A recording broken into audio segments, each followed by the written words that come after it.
है कि सोमवार की अगर प्रदोष पड़ती है, बहुत ध्यान से सुनना महाराज, सोमवार की प्रदोष पड़ती है तो शंकर भगवान कैलाश पर निवास करते हैं। महाराज ये एकादशी शंकर से कह रही है कि आपका स्थान ये नहीं कि आप कैलाश पर मिले, उस वार को, उस तिथि के दिन, उस अनुकूल।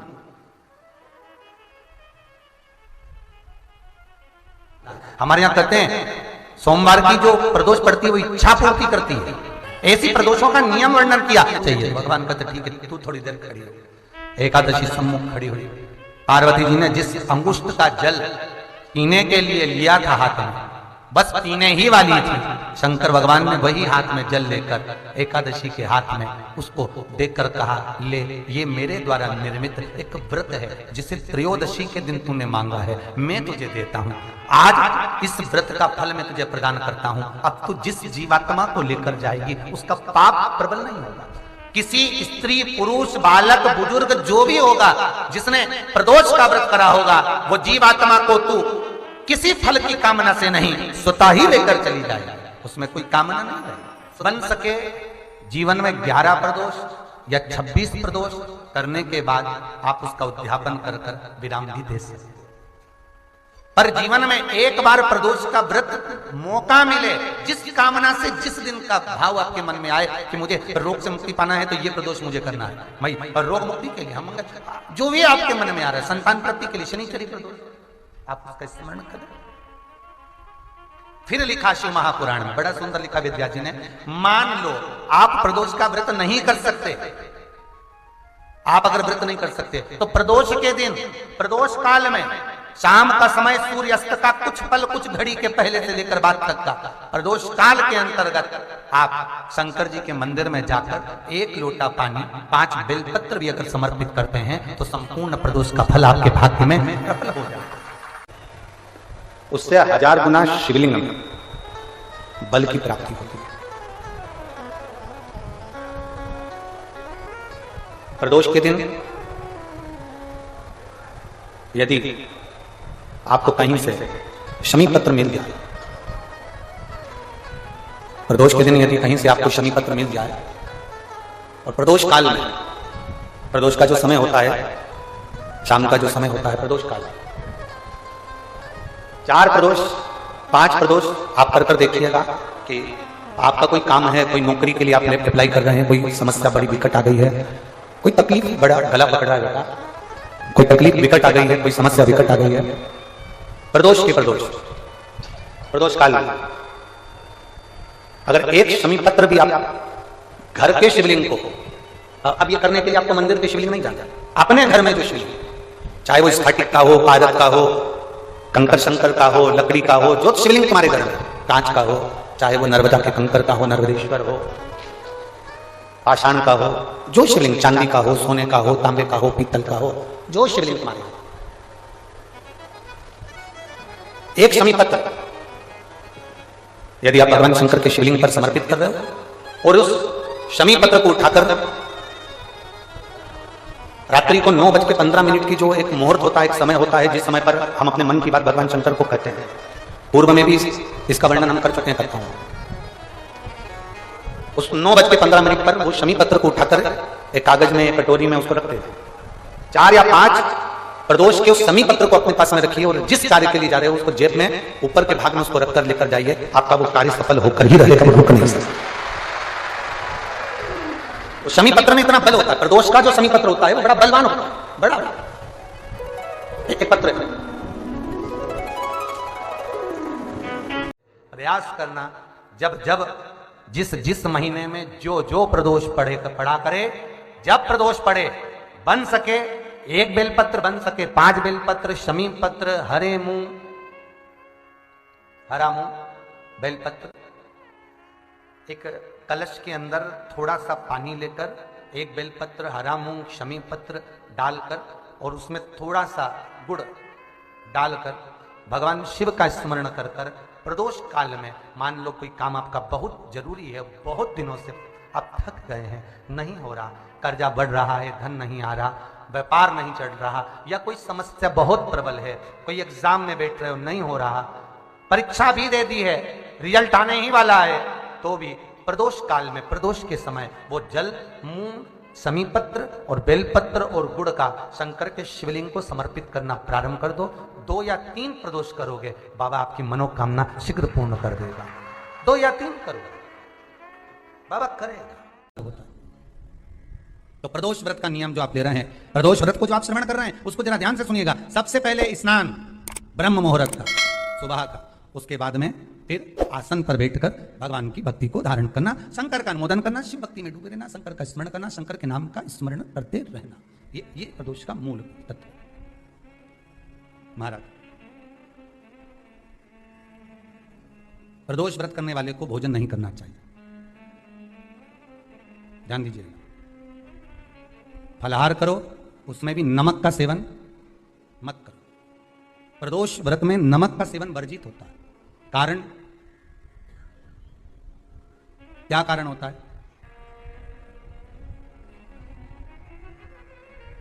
पूजा न करें प्रदोष काल में, शिव की आराधना करें।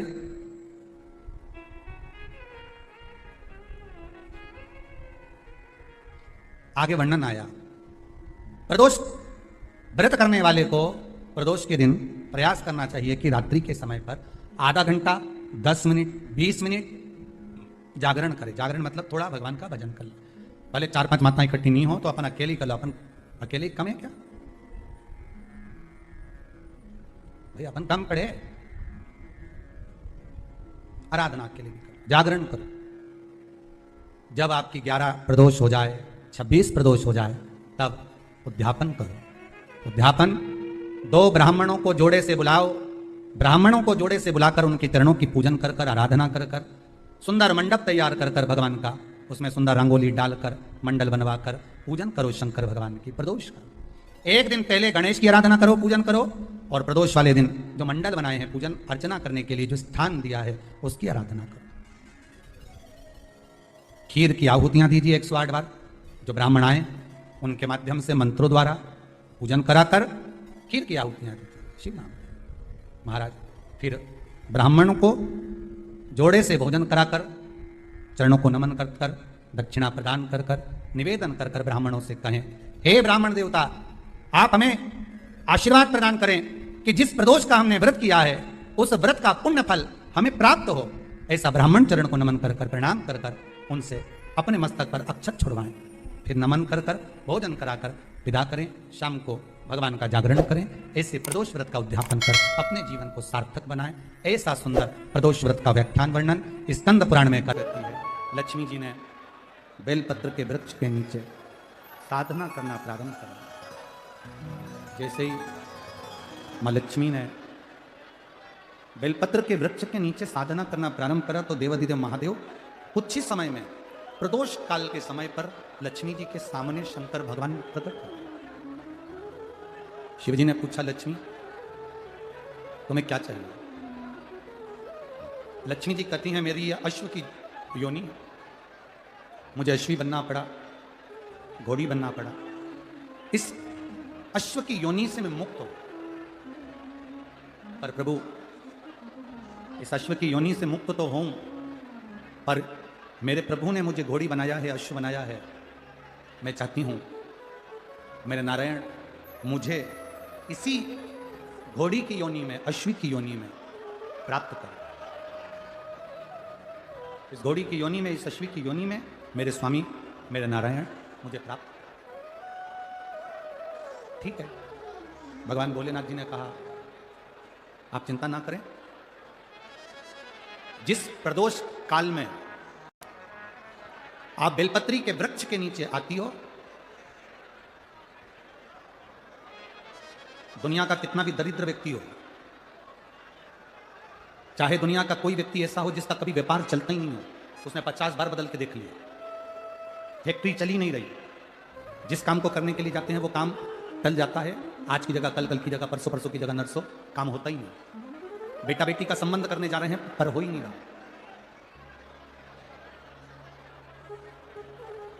कितना भी दरिद्र से दरिद्र व्यक्ति है, कितना भी दीन से दीन व्यक्ति है, एक नियम वो अगर अपनी जिंदगी में बना ले, प्रदोष काल में, प्रदोष के समय पर बेलपत्री के वृक्ष के नीचे एक बार जाकर नमन करना, और प्रदोष काल में शंकर भगवान के मंदिर में दिया लगाना, ये दो चीजें अगर वो 3 महीना भी लगातार कर ले तो उसके जीवन में कभी कोई समस्या आ ही नहीं सकती, कोई दुख आ ही नहीं सकता। एक नियम बना, जैसे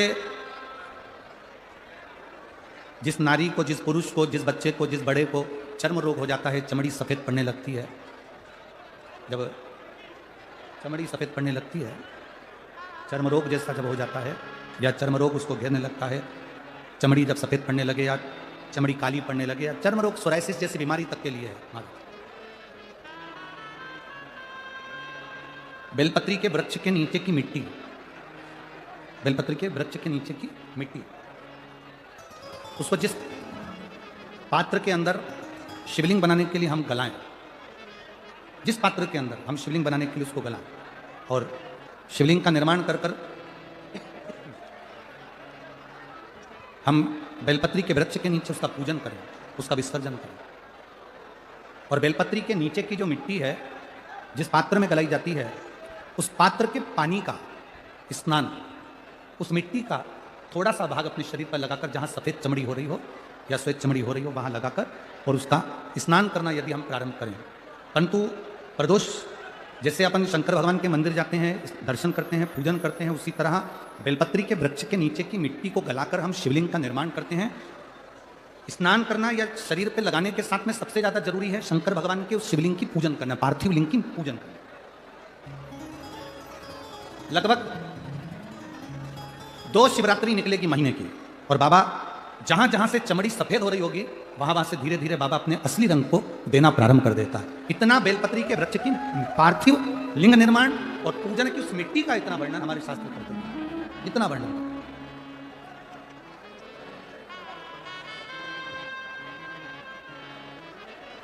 शिव कथा कर रहे, शिव महापुराण की कथा वर्णन कर रहे। स्वयं भगवान देवादिदेव महादेव ने नारायण से जाकर प्रार्थना करी, स्वयं भगवान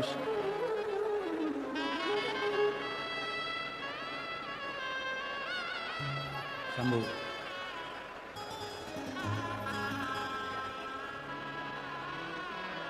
स्वयं भगवान शंकर ने नारायण से जाकर प्रार्थना करी कि माता लक्ष्मी आपके लिए तप साधना कर रही हैं, आप उनको जाकर दर्शन दीजिए। भगवान नारायण शिव जी के कहने पर जाने लगे, भगवान शंकर के कहने पर भगवान नारायण जाने लगे, पर भगवान शिव जी ने भगवान नारायण को रोका और भगवान शिव जी ने नारायण को रोककर कहा, प्रभु रुको, मेरा निवेदन केवल इतना सा है, जैसे माता लक्ष्मी घोड़ी बनकर, अश्वी बनकर पृथ्वी पर गई हैं, आप अश्व बनकर पृथ्वी पर जाकर लक्ष्मी को लेकर आए। भगवान स्वयं नारायण अश्व बनकर पृथ्वी पर जाते हैं और लक्ष्मी जी को लेकर आते हैं। शिव महापुराण की कथा कहती है, भगवान शंकर का संवाद करता है, स्वयं नारायण और स्वयं माता लक्ष्मी बेलपत्री के वृक्ष के नीचे विराजमान शिवलिंग का पूजन करते हैं और बेलपत्र की परिक्रमा करते हैं। जैसे ही उन्होंने बेलपत्र की परिक्रमा करी, शंकर भगवान वहाँ सम्मुख में जब आते हैं तो नारायण और लक्ष्मी जी भी अश्व की योनि से छूट जाती हैं और नारायण भी अश्व योनि को त्याग कर नारायण लक्ष्मी बनकर वैकुंठ का निवास करने लगते हैं। स्वयं भगवान शिव की कृपा से आज मार्गशीर्ष मास में शिव महापुराण की कथा कहती है, अगर मनुष्य की देह मिले तो 3 चीजों से बचना। पहले नंबर पर है कर्ज, दूसरे नंबर पर है क्लेश और तीसरे नंबर पर है कलंक। यदि संसार में जन्म मिले तो इन 3 चीजों से बचने का प्रयास करो। पहले नंबर पर है कर्ज। थोड़ा सा भी कर्ज हमारे जीवन में अगर हो जाता है, थोड़ा सा कर्जा आ जाता है तो वो कर्जा बढ़ते बढ़ते बढ़ते बढ़ते एक दिन हमारी जमीन को, हमारी जायदाद को, हमारे मकान को भी बर्बाद कर देता है। शिव महापुराण की कथा कर रही है, संसार के रहवासियों को 3 चीजों से बचना चाहिए। पहले नंबर पर है कर्जा, दूसरे नंबर पर है क्लेश, तीसरे नंबर पर है कलंक। ये 3 चीजें जब व्यक्ति के जीवन में अगर हो जाती है तो पूरा जीवन बर्बाद हो जाता है। पहला बचो कर्ज से।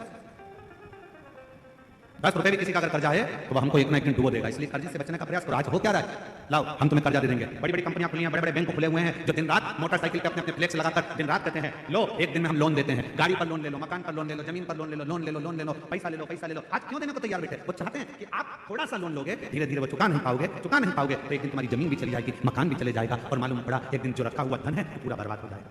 समझ की जरूरत है। लोन देने वाली कंपनियां बढ़ गई, लोन लेने वाले बढ़ गए, और अब समझ की जरूरत है कि हमको ना कर्ज लेना है, ना हमको क्लेश में रहना है और ना हमको कलंक में रहना है। हमें तो शंकर भगवान की अविरल भक्ति में रहना है। शिव आप सबको मालूम है महीने में 2 एकादशी आती है तो 2 प्रदोष आती है। कभी किसी से पूछो कि भगवान शंकर का यह अविरल त्योहार प्रदोष का व्रत क्यों आता है? क्यों भगवान शंकर की आराधना प्रदोष के दिन करी जाती है? क्यों? कभी सोमवार की होम प्रदोष आ जाती है, कभी गुरुवार का प्रदोष आ जाता है, कभी शुक्रवार का प्रदोष आ जाता है, कभी कोई प्रदोष आ जाता है। ये प्रदोष का व्रत क्यों आता है? उसका एक कारण है, भगवान शंकर प्रदोष का व्रत धारण कर फिर अगला जो दिन होता है उस दिन मेरे शंकर भगवान अपने सारे गणों के साथ नंदी भृंगी श्रृंगी नर गंधर्व अप्सरा किन्नर देवता पशु पक्षी जितने भी होते हैं मेरे शिव सबके साथ बैठकर अपना महाप्रसाद ग्रहण करते हैं। साथ बैठने पर हमारा क्लेश समाप्त होगा। पर आजकल व्यक्ति क्या करता है, डायरेक्ट बड़े में जाने की सोचता है। उसी तरह जैसे गांव के लोग इकट्ठे हुए और कहां जा रहे हो साथ, तो कहा हम अमरनाथ जा रहे हैं। कहां जा रहे हो साथ, हम केदारनाथ जा रहे हैं। तो हम उनसे पूछे भैया तुम अमरनाथ जा रहे हो, बड़े हॉस्पिटल में जा रहे हो, तुम केदारनाथ जा रहे हो, बड़े हॉस्पिटल में जा रहे हो। कल ये तो बताओ कि प्राथमिक चिकित्सा केंद्र पहुंचे कि नहीं पहुंचे? पहले अपने गांव में जो शंकर जी का मंदिर है उसमें जाना चालू करा कि नहीं करा? पहले शिव जी के मंदिर में जाना चालू करा कि नहीं करा? आज का व्यक्ति अमरनाथ जाना चाहता है, आज का व्यक्ति केदारनाथ जाना चाहता है, और आज का व्यक्ति अपने घर के पास में जो शंकर जी का मंदिर है वहां जाना नहीं चाहता। लोग देखेंगे, हंसेंगे, ताना कसेंगे, कोई कुछ कहेगा। हम सब बैठे भगवान शंकर प्रदोष का जब आनंद करते हैं तो भगवान शिव सारे नंदी भृंगी श्रृंगी गण जितने भी हैं, देवता किन्नर गंधर्व जितने भी हैं, सबको एक साथ लेकर बैठते हैं, सबको एक साथ लेकर प्रसाद ग्रहण करते हैं। प्रसाद अपने घर का एक व्यक्ति भी अगर शंकर जी को 1 लोटा जल चढ़ा रहा है तो यह मानकर चलना उस घर के 71 पीढ़ी कभी गलत मार्ग की ओर नहीं जाएगी, वो सतमार्ग की ओर दिया वापिस बांध दिया। उसी तरह शिव जी को 1 लोटा जल चढ़ाते रहो। शंकर जी के मंदिर में अगर 1 लोटा जल, शिवलिंग पर 1 लोटा जल चढ़ाते रहोगे तो वो जल चढ़ा हुआ तुम्हारा पुण्य एक ना एक दिन जब तुम्हारी दुख की घड़ी आएगी तब देवादिदेव महादेव पर चढ़ा हुआ जल वहां कहां जाएगा? उस स्थान पर जाते हो आप लोग जल चढ़ाने के लिए? कितने लोग जाते हैं? हाथ उठाओ जरा। शिव जी पे 1 लोटा जल, वाह वाह बहुत बढ़िया, जोरदार। आप सभी को प्रणाम करता हूं, नमन करता हूं। भगवान देवादिदेव महादेव को 1 लोटा जल चढ़ा रहे हो और अपने दुख को मिटा रहे हो। साधुता यार।